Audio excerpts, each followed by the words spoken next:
আপোনাৰ আধাৰ কাৰ্ডটো বেংক একাউণ্টৰ লগত লিংক হৈ আছে নাই আপুনি ঘৰত বহিয়ে নিজৰ মোবাইলত কেনেকৈ চাব পাৰিব তাৰ বিষয়ে আজি এইটো ভিডিঅ'ত মই আপোনালোকক দেখুৱাম।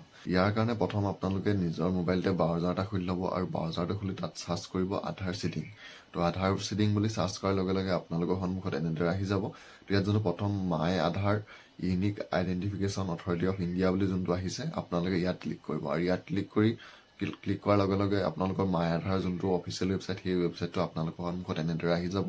তো ইয়াত যোনটো লগ ইনৰ অপশ্যন আছে আপোনালোকে লগ ইনত ক্লিক কৰিব আৰু লগ ইনত ক্লিক কৰাৰ লগে লগে ইয়াত আপোনাৰ যোনটো আধাৰ নাম্বাৰ হয় 12 ডিজিট সেই নাম্বাৰটো দিব লাগিব আৰু নাম্বাৰটো দি তলত যোনটো কেপচাৰ আছে কেপচাৰটো দিব আৰু কেপচাৰটো দি লগ ইন উইথ অ'টিপিত ক্লিক কৰিব আৰু লগ ইন উইথ অ'টিপিত ক্লিক কৰাৰ লগে লগে আপোনাৰ যোনটো আধাৰ লিংক মোবাইল নাম্বাৰ হয় তাত এটা অ'টিপি যাব আৰু সেই অ'টিপিটো দি আপোনালোকে লগ ইনত ক্লিক কৰিব। লগ ইনত ক্লিক কৰাৰ লগে লগে পিছৰ পেজটো আপোনালোকৰ সন্মুখত এনেদৰে আহি যাব। তো ইয়াত আপোনাৰ বেংক একাউণ্টৰ লগত আধাৰ কাৰ্ডটো লিংক আছে নাই চাবলৈ আপোনালোকে কি কৰিব, ইয়াত যোনটো বেংক চিডিং ষ্টেটাছ বুলি এটা অপশ্যন আছে আপোনালোকে অলপ তলৰ ফালে চাব, তলতে আছে আপোনালোকৰ বেংক চিডিং ষ্টেটাছত আপোনালোকে ক্লিক কৰিব আৰু বেংক চিডিং ষ্টেটাছত ক্লিক কৰাৰ লগে লগে আপোনালোকৰ সন্মুখত এনেদৰে আহি যাব।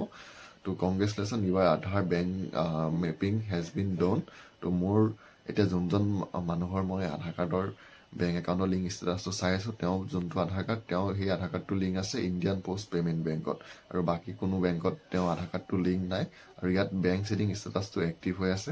তো বন্ধু বান্ধৱীসকল আপোনালোকৰ যদি এনেদৰে আপোনাৰ আধাৰ কাৰ্ডখন বেংক একাউণ্টৰ লগত লিংক আছে নে চাব বিচাৰে তেতিয়াহ'লে মাই আধাৰত গৈ আপোনালোকে এনেদৰে আপোনাৰ নিজৰ বেংক একাউণ্টৰ লিংক ষ্টেটাছটো চাব পাৰিব।